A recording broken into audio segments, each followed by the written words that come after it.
All right, guys. So today we're going to start our own independent research. Your assignment for reading and writing are combined today because you're going to be doing research for your writing assignment while practicing some reading strategies. So it's kind of all in one big shebang today. You'll have time in both.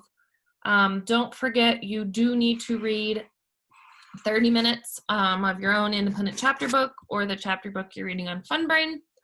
And you also have 30 minutes on Reading Plus. Actually, no, it's Amplified today, excuse me. On Amplify. Those need to get done too.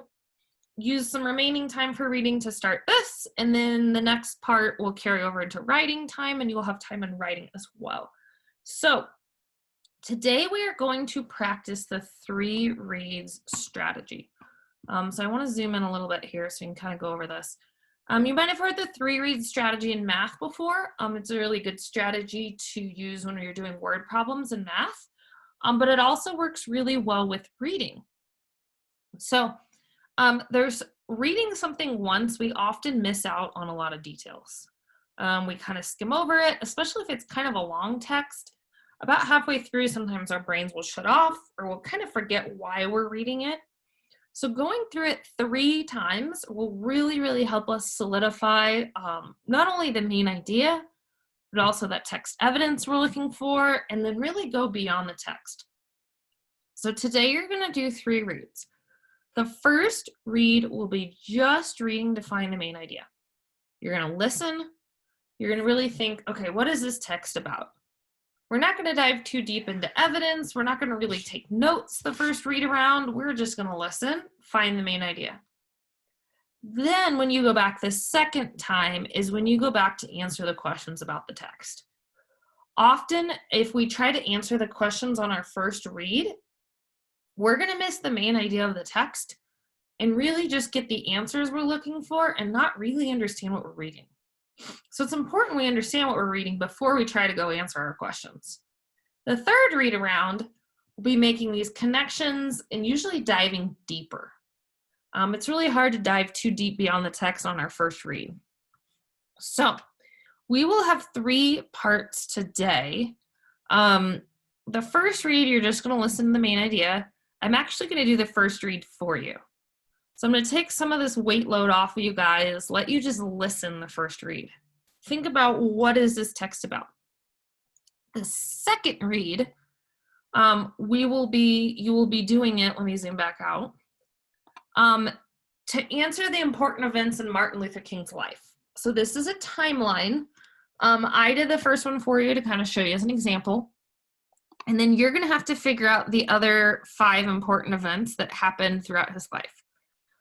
If you try to do this your first read, you're often going to just be focused in on, okay, what happened in 1957? And then you're going to go up here and say, in 1957, and you're going to miss out on a lot of the other important details. Once you've heard it once, then absolutely go back and focus in on those dates. But really, you need to understand everything about Martin Luther King in order to understand why these events are important. So your second read will be focused in on, what did he do? What happened when? Then our third read, we said our third read is where we dive deeper. Our third read is where we dive into cause and effect.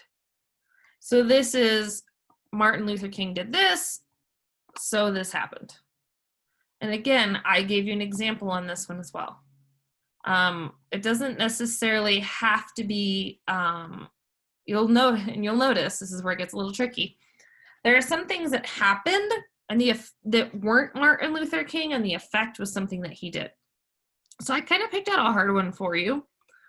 The cause was Rosa Parks was arrested for not giving up her seat on the bus. The effect was MLK helped plan the Montgomery bus boycott.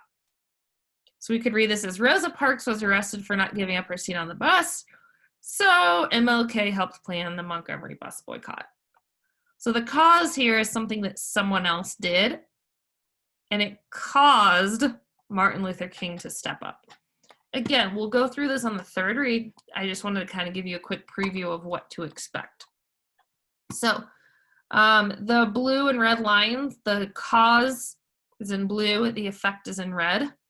Again, the directions are on the third slide here. So to kind of just ignore that for now, I just want to do the first read. And I want you thinking, what's the main idea? What's important? Our question we will eventually answer is, how did Martin Luther King Jr. impact US history?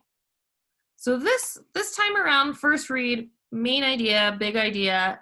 I'm going to read it to you. You listen, see if you can pull out the big ideas from it. Martin Luther King Jr. was a Baptist minister in Montgomery, Alabama.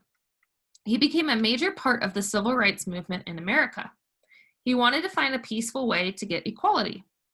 In 1955, Rosa Parks was arrested for not giving up her seat on the bus.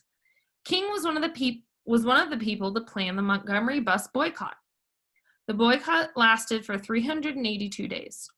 African Americans walked, shared rides, and took cabs to work. King was arrested during the boycott. He became known across the nation for his part in the civil rights movement. In 1957, King and other ministers and civil rights activists started a group to help organize the movement. They named it the Southern Christian Leadership Conference.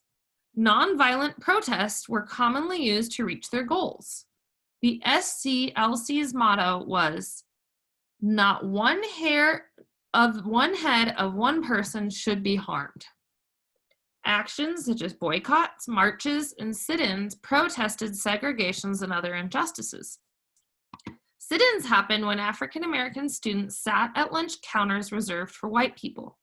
The students were asked to move or leave. Instead, they simply sat there and did nothing. Sometimes they would get yelled at or injured. These sit-ins were successful. Lunch counter segregation ended in many southern cities. In 1963, King and leaders of other civil rights groups organized the March on Washington for Jobs and Freedom. The march was another nonviolent event. More than 200,000 people participated in the march. It was where King gave his famous "I Have a Dream" speech near the Lincoln Memorial. Soon, the Civil Rights Act of 1964 was passed. Martin Luther King Jr. was also awarded with the Nobel Peace Prize in 1964. Oops, sorry, I went a little too far. Many people did not agree with King and his work towards racial equality. These people sent him death threats and bombed his home. He was arrested for a total of 29 times. On April 4th, 1968, King was shot as he was standing on the balcony of the Lorraine Motel in Memphis, Tennessee. In 1983, Martin Luther King Jr. Day became an American federal holiday. It is observed on the third Monday of January. The day is near his birthday. It is a day when people celebrate King's life and his contributions to the struggle for racial equality. Also on that day, many people honor King by volunteering their time and service to their neighbors and communities. So that was your first read. Hopefully, because I was reading, you were able to kind of just get the big ideas. Why was Martin Luther King Jr. important? What he did. Again, first read is just a big overview. Your second and third reads are going to be on your own. That's when you're going to go back and try to answer the question. To help you answer the question, I organized it for you. So normally I would just give you the question and tell you to go answer it.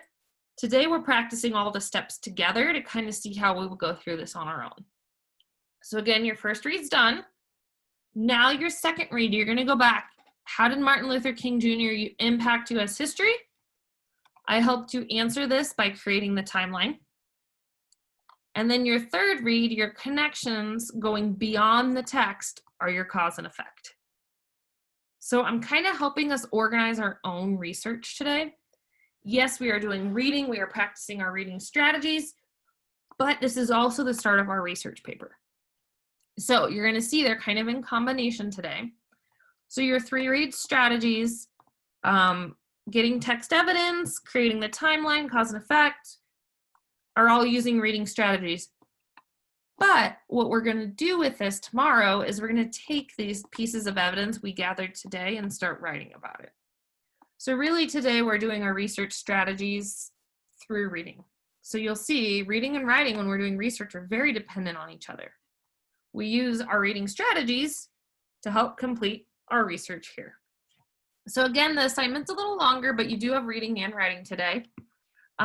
Please make sure you go back, and if you want to do your second and third read listening to me, that's fine. If you feel like you need to re-listen, that is great. And you're going to start your research today. Again, your question is, how did Martin Luther King Jr. impact U.S. history? Well, all of your evidence from your timeline, all the important things he did here, and all these cause and effects, everything that he caused is how he changed history. So tomorrow we will go through, this is our research for today, we'll go through and we'll organize it tomorrow.